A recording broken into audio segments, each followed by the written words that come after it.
Welcome to a Ridgecrest podcast where each week we take a deeper dive into this past week's sermon. I am not Matt Cloyd. I am Michael Estes, and today I am joined by Logan Elsey, our student pastor. What's going on? How you doing? So great. Glad to be here. Yeah. As always. You are now officially Ridgecrest's prop master.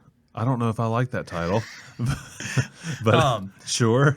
If it makes you feel any better, my youngest child, when I got in the truck yesterday, immediately told me, "You need to work on your sermons. You need to be like Logan and have props for every sermon." And I'm like, I don't think I can do that. You have no idea how much money it cost me to get him to say that, but it was It well was worth it. effective. It was well worth it. I spent the entire afternoon being self-conscious. I tried to justify the fact that I don't use props on a regular basis, and I don't know if I can do it anymore. Maybe you should go full like Jeff Dunham and just use puppets every week. Oh my gosh, I don't want to creep everybody out. Can I be honest? Puppets are really one of some of the creepiest things. Puppets don't bother me. I'm one of those very basic people where clowns just really upset me. They creep me out. You and my oldest child live on the same brain space, so he's terrified of clowns. I wouldn't say I'm terrified. Oh, he's scared of them. Extremely creeped out. Yeah, I probably was terrified when I was his age but see, your oldest son really just doesn't like people really, or being around them, or in very social awkward situations. Yeah. So someone who's like laughing and giggling and has like colorful face and is like jumping around, tries to get into your private space and like be really close to you and make you uncomfortable with that. Yeah, I could tell, or I could see how that would really bother him. Yep, because it really bothers me. And since we haven't made a reference to my middle child, she decided to pour out the rest of your prop after the sermon was over yesterday. She said, "I have to do this." And I said, "Go ahead." And then she just commenced to pour it all over the place. You gave her permission through the sermon to pour out water on a table. And she's, I guess, always wanted to do that. Apparently.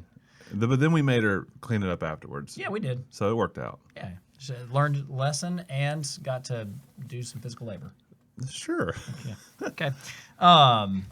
So now to the actual sermon, Let's get to which, it. by the way, was great. I liked it. I enjoyed it. Appreciate it. We talked about the concept of wilderness. If you don't mind, give us maybe a 30-second synopsis of what the sermon was. So the sermon was kind of me telling the story of what I've been walking through over the past year, trying to figure out spiritual formations, how to handle the mounting stress and anxiety that COVID, but also just life in general, has put on my shoulders, and how that's led me to really focusing on spiritual disciplines, spiritual formations. But the sermon was specifically about being alone with Jesus in the wilderness, or if you want to look at it through the lens of spiritual disciplines, it's the discipline of solitude, and what that looks like, how Jesus modeled that for us, and what we should be looking for when we seek out Jesus and God in our alone time. Yeah.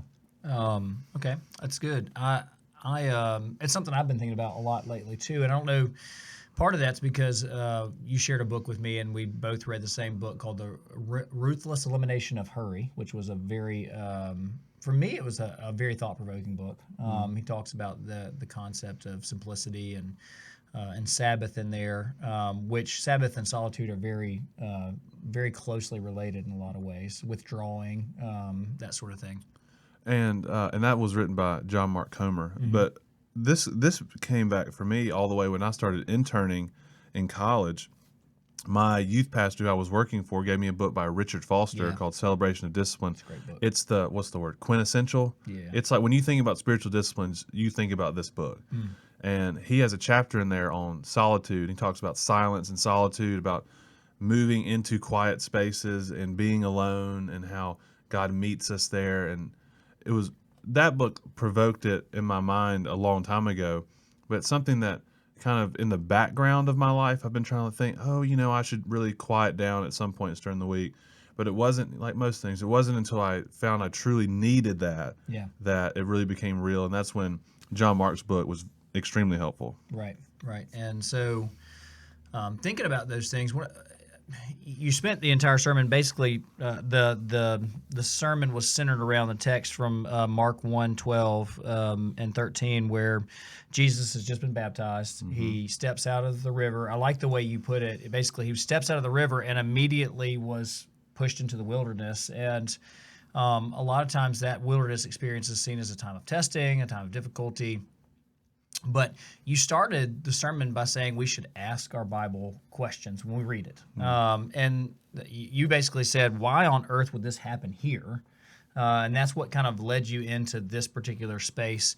And so I thought that was a good point. It was something that I would encourage our people to think about. But since we're encouraging that, what are some questions that we should ask as we read our Bibles? Yeah, I think first what I would say is, and feel free to say you're wrong at this, but I think most of us, especially those who have grown up in the church, who have always had a Bible around, who've always read our Bibles, there gets to be a point in our life where we just kind of open it, we read it, we just kind of blindly accept it, and we don't think about it. Now, you being an English teacher, you know all about critical thinking and how, for the general population, we're absolutely terrible at it. We just don't know how to do it. Yep.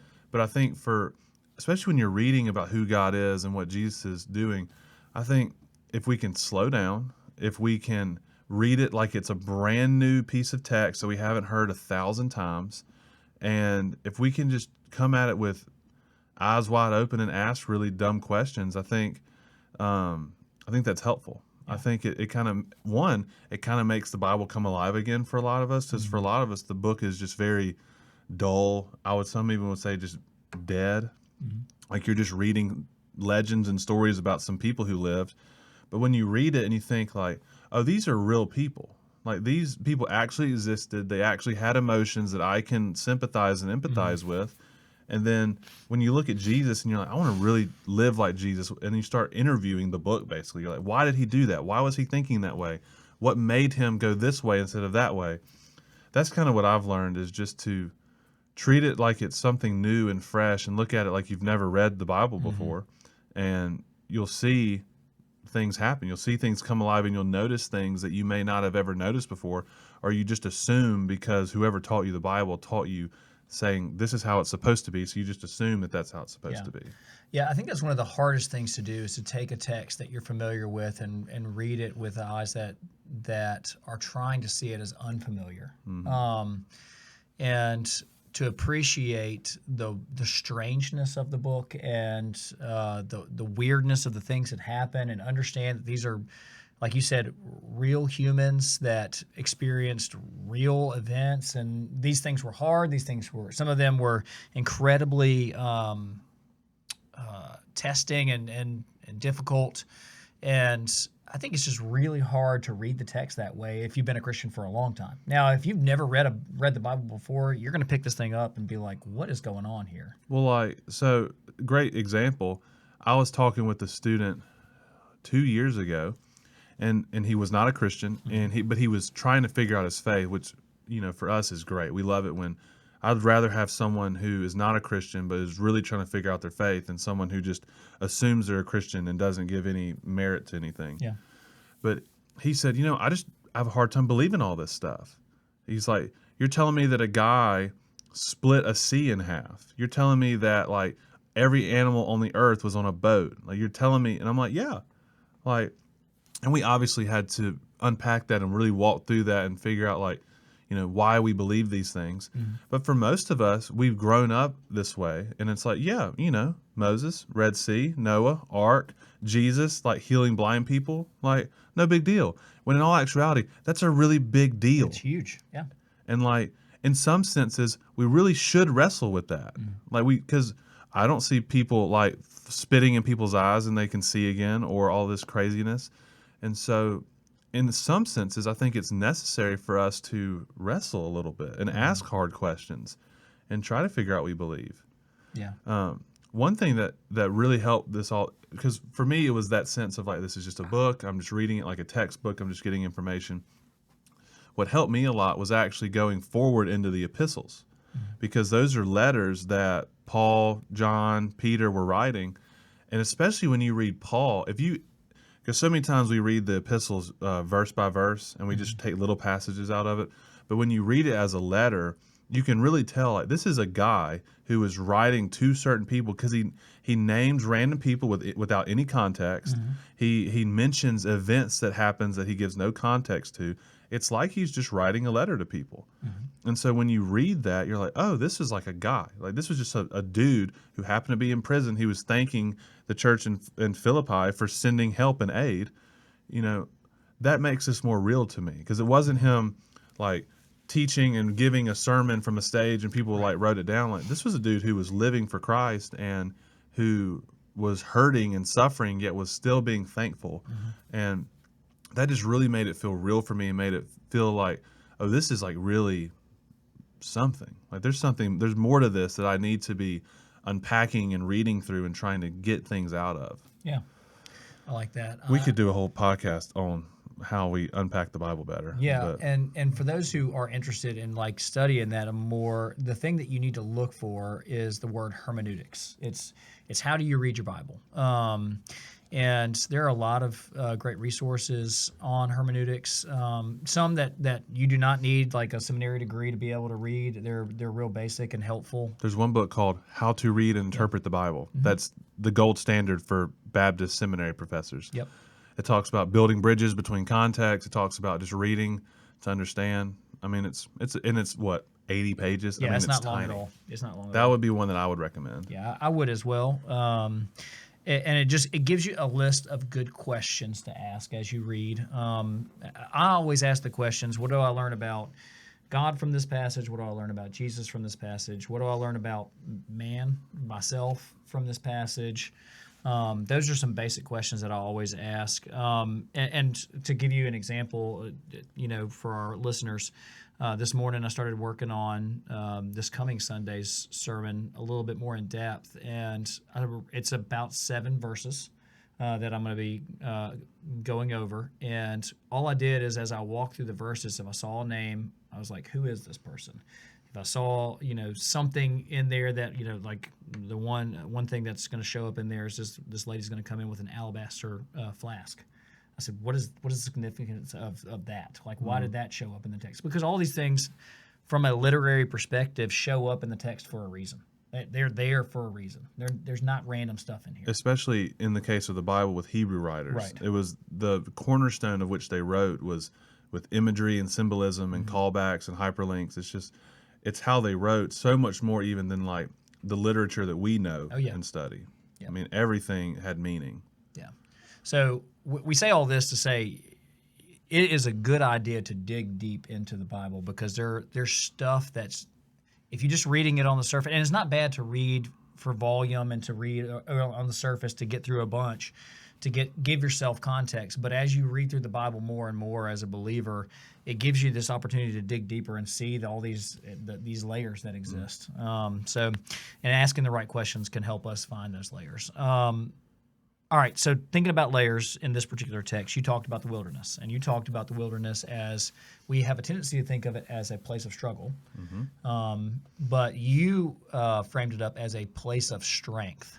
How does wilderness as a place of strength and a place of struggle overlap? Because we do see places in the Bible where wilderness is a place of struggle. You think about the fact that the people of Israel had to go through the struggle of being in the wilderness for 40 years because they didn't have enough faith to go into the promised land to begin with. Right.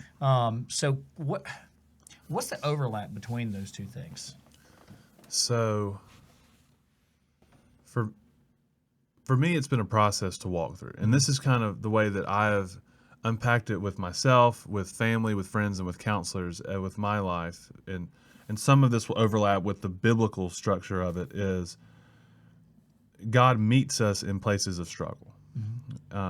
So a couple pieces that we need to tie together first is we live in a place where, generally speaking, we have everything we need. We don't really struggle. Struggle is not a word that I would associate with people living in upper middle class Madison, Mississippi. For the most part, our struggles look a lot different than the way that we would generally see like people who can't clothe themselves, feed themselves, stuff like that. Yeah. Ours look very different. I would also say that for the most part in the Bible and through church history, when the Christian church has been successful, when numbers have exploded, when the church has reached people it's never reached before. It's been in the midst of giant seasons of persecution, of struggle, of strife. And that goes back even in the Bible. When the people of God were nothing but ex-slaves of Egypt, wandering in the wilderness where they had no food, they had no water, they had nothing that they could do to save themselves. Yeah. God met them there and taught them and had the deepest, closest relationship with them that he's ever had as the people of God until Jesus came. And so all that is to say, for us, I think God meets us when we struggle. I think for some reason, either because of our brokenness or because of the human nature that we have, we don't call out to God until we are in struggle. We don't reach out for him until we need him, and we struggle with that. Because when we are successful, just the way that human nature is, we say that that's because of us. We say, I did this. I can do all these things. I can take care of myself. It's not until we have to surrender and relinquish control and trust that God meets us. Yeah.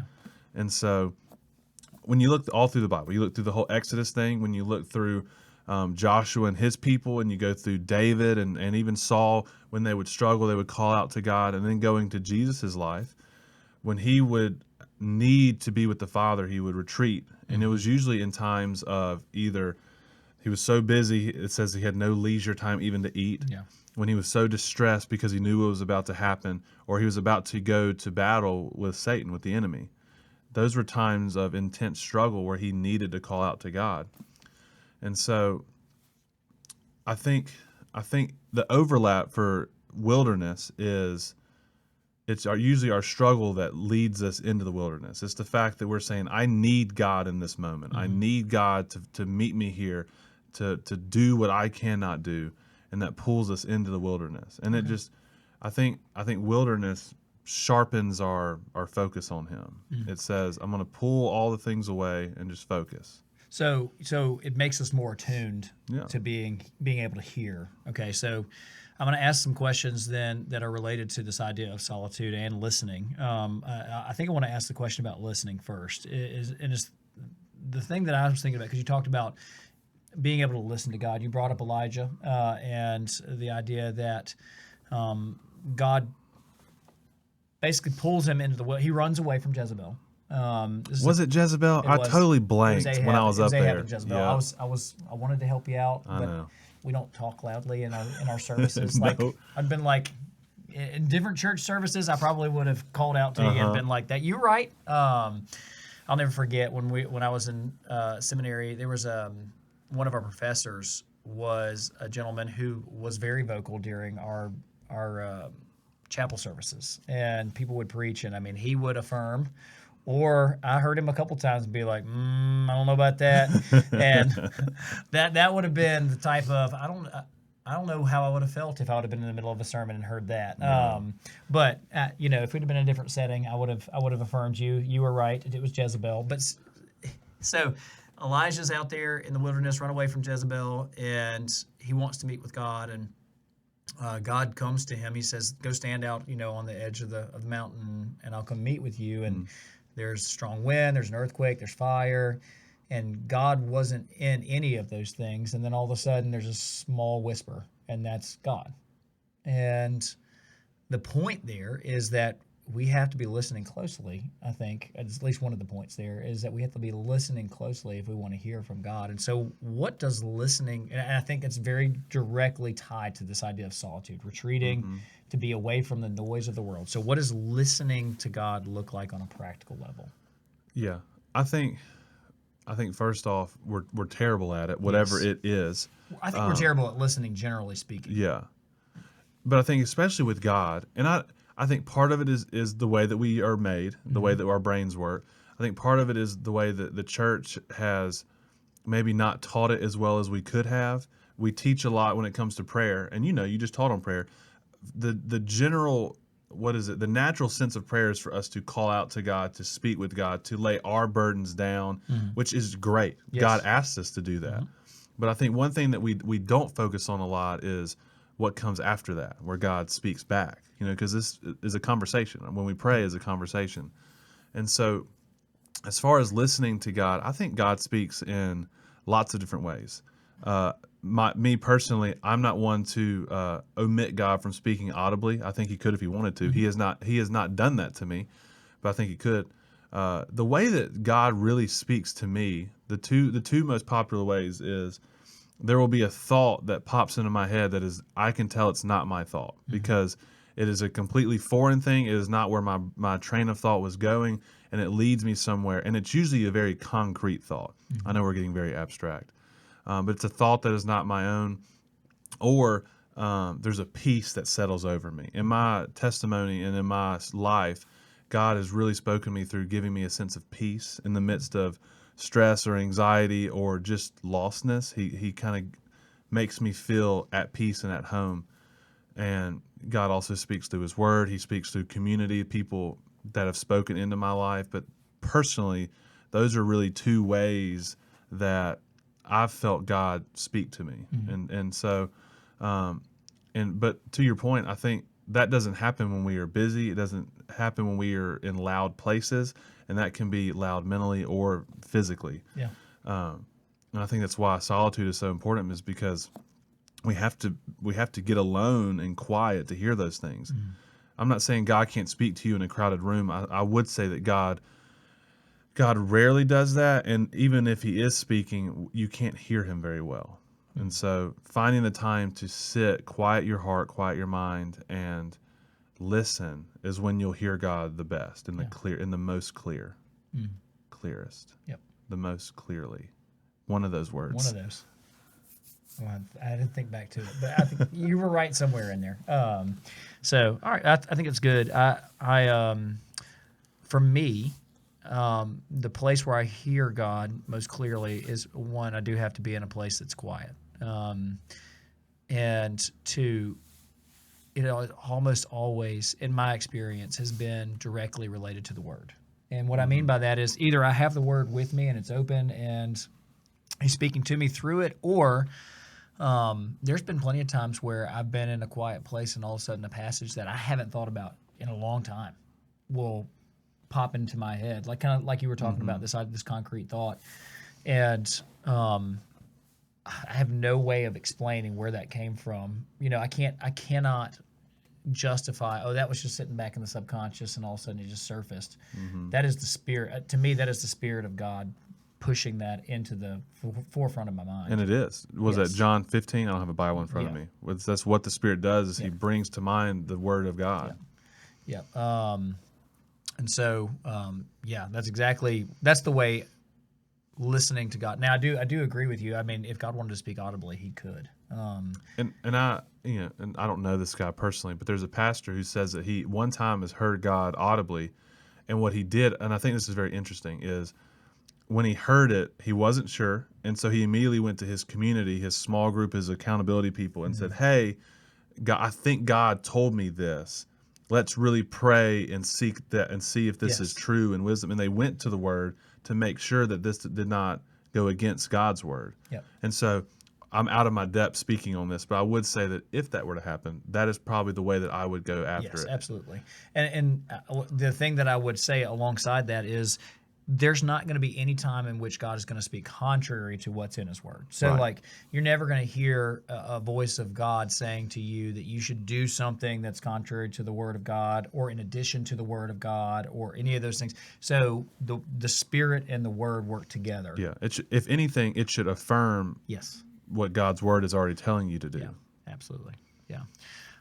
Okay, so thinking back then to solitude, because that's one of the places where we can hear God very clearly. I want to talk about solitude for a few minutes and just kind of work through some of the practical ideas that are related to solitude, because it's an idea that we don't. I think our culture sees solitude as like that means that you're alone, but there's a difference. I think there's a difference between being lonely and being in solitude. So, what to you is the difference between loneliness and solitude? Well, first off, you are. Would you call yourself very introverted or just introverted? I am mildly introverted. I used to be very introverted. I'm I've been thinking about this a lot. There's a term called ambivert, I've heard that. which I learned about not long ago, and it's basically a person who is, I think, their baseline is introvert, but they find themselves in lots of situations that make them be extroverted, and they become comfortable in those situations. And so I would classify myself as kind of an extroverted introvert. Yeah. And I have very introverted tendencies where like I can be around people and I like being in social situations, but I have to recharge. And so anyway, we both have some introversion in us, Yes. meaning we enjoy alone time. We enjoy time where there's not a lot of people around. There's other people where the thought of them having to sit in a room by themselves is literal torture. Yep. And so that's probably who we're more speaking to when we have this question of like, what is it to, is solitude not loneliness? And I would say very simply, no, it's not, because the Spirit is with you. The Lord is with you.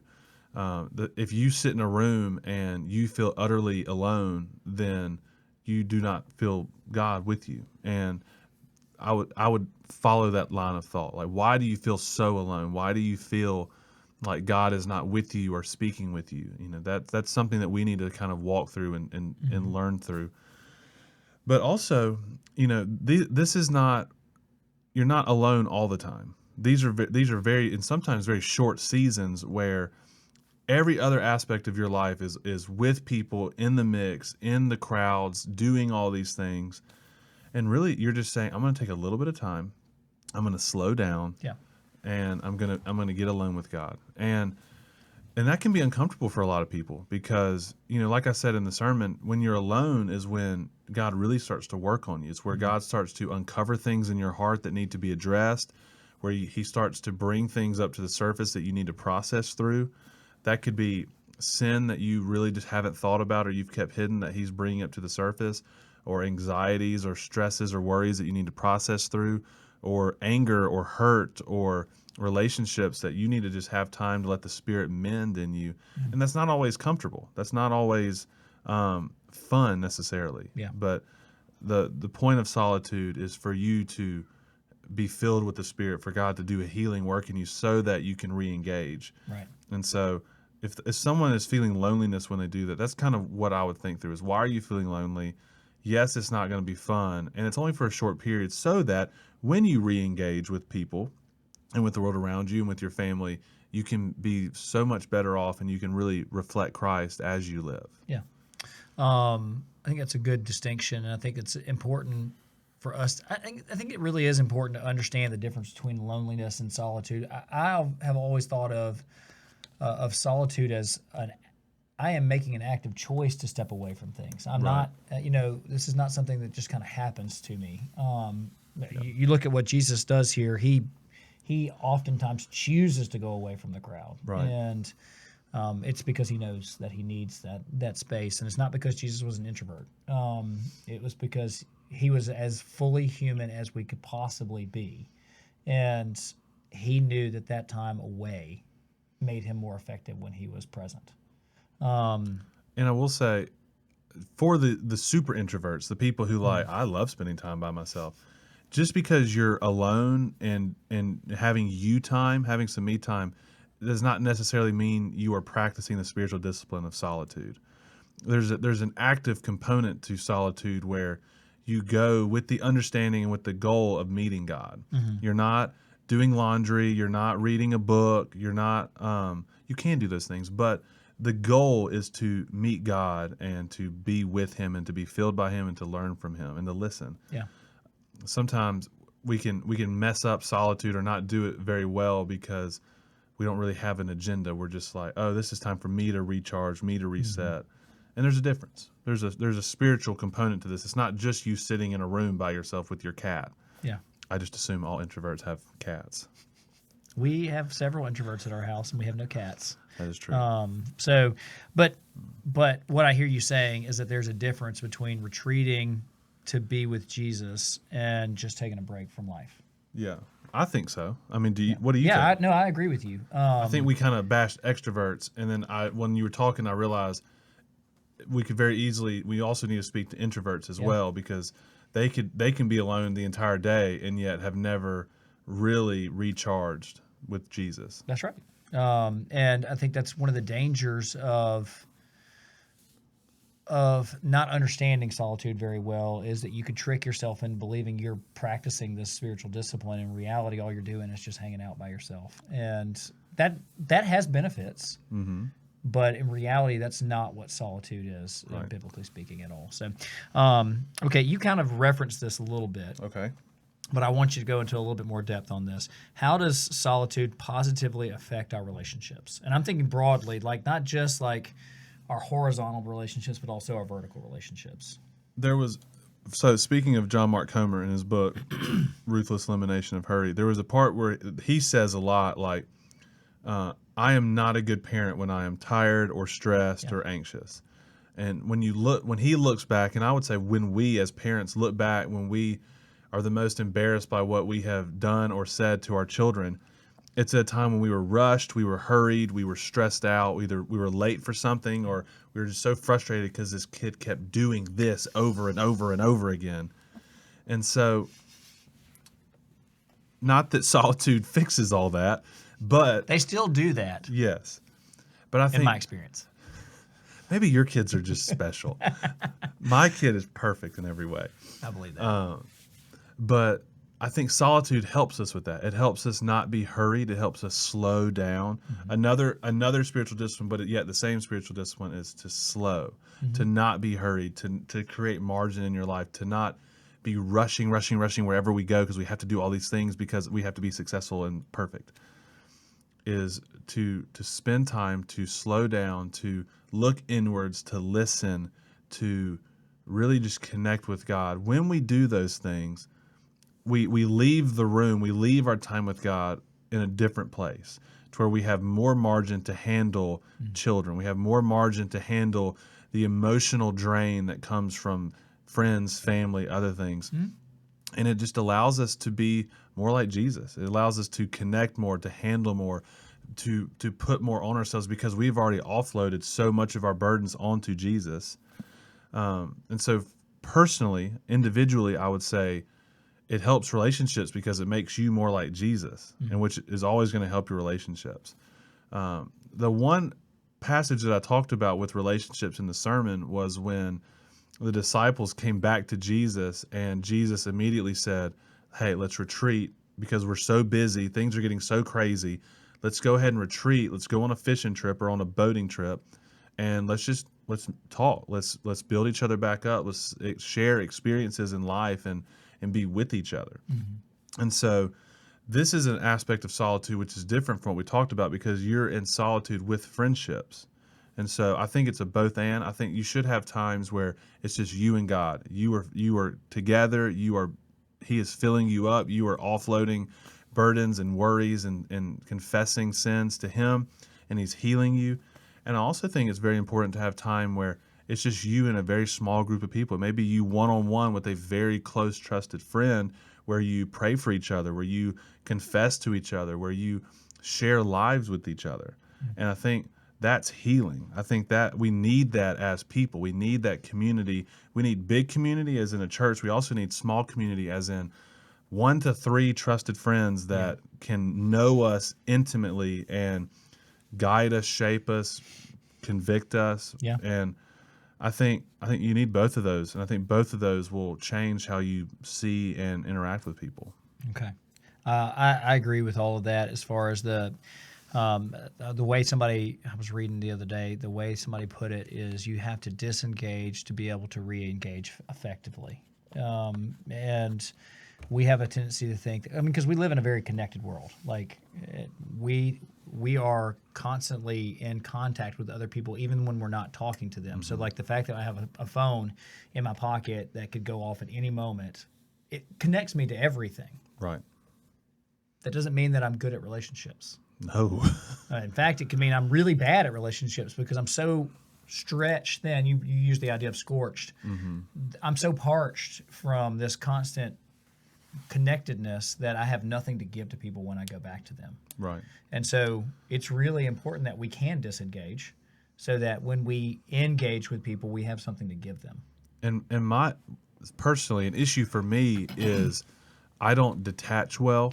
I don't offload well, and especially in our positions, we carry a lot of burdens for other people.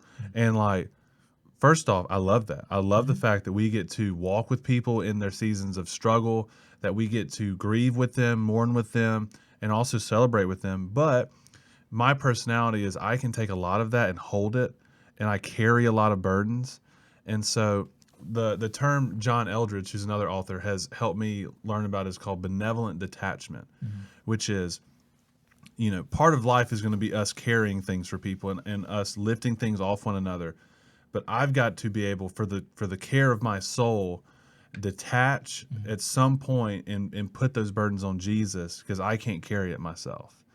And so that has been huge for me, is just saying like, hey, I love people, I love being with them, but also I've got to be able to offload and put that on Jesus, because if I have to keep carrying this, it'll stack to the point where I'm crushed underneath it. Yeah.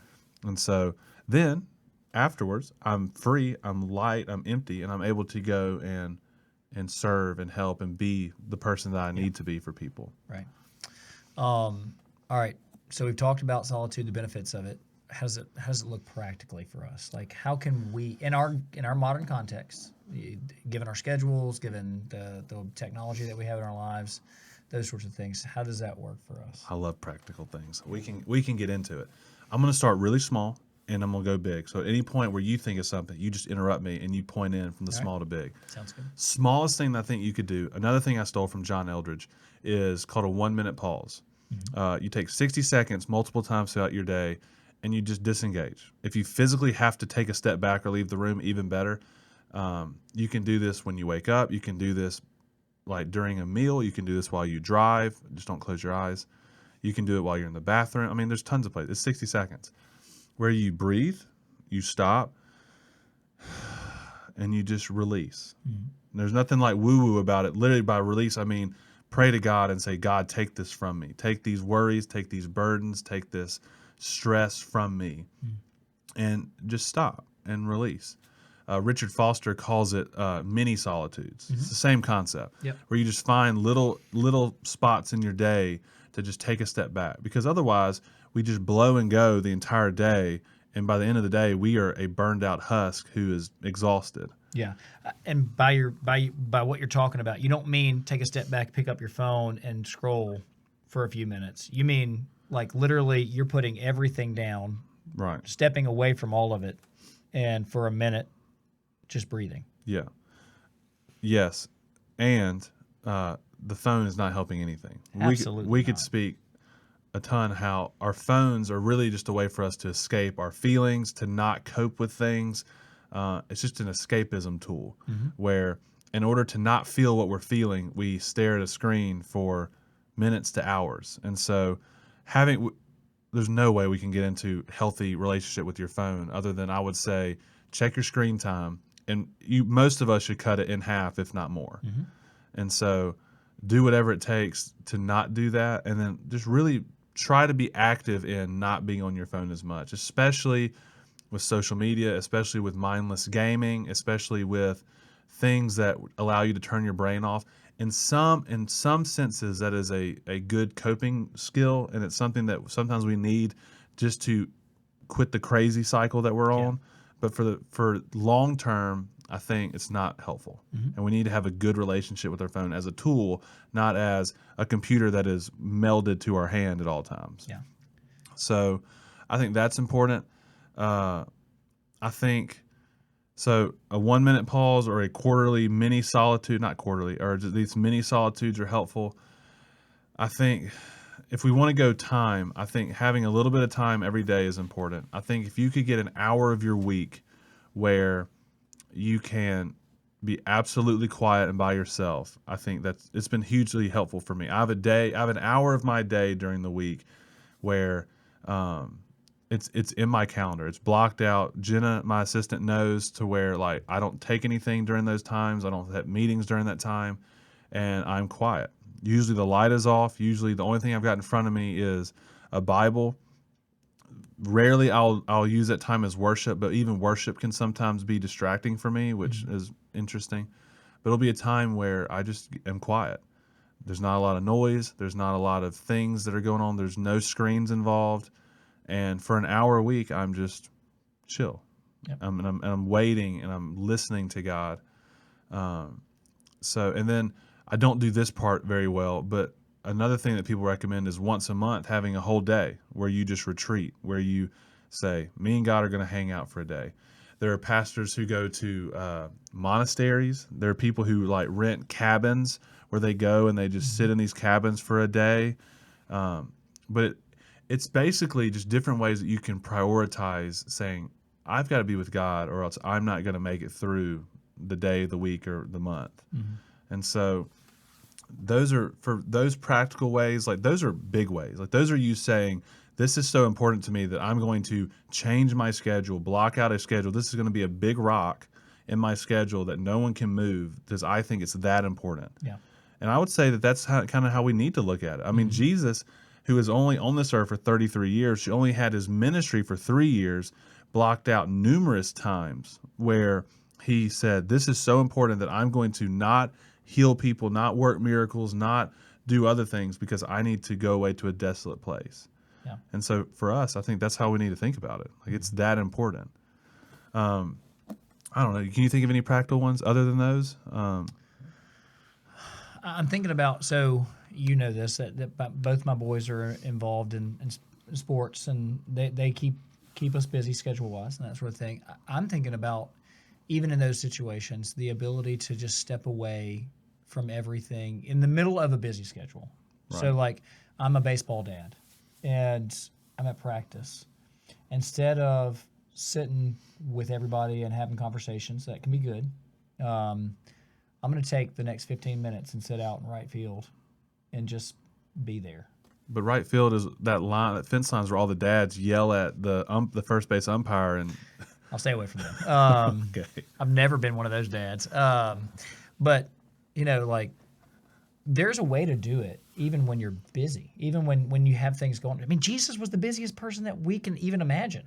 Like, his schedule was jam-packed all the time, and yet he still found a way to do it.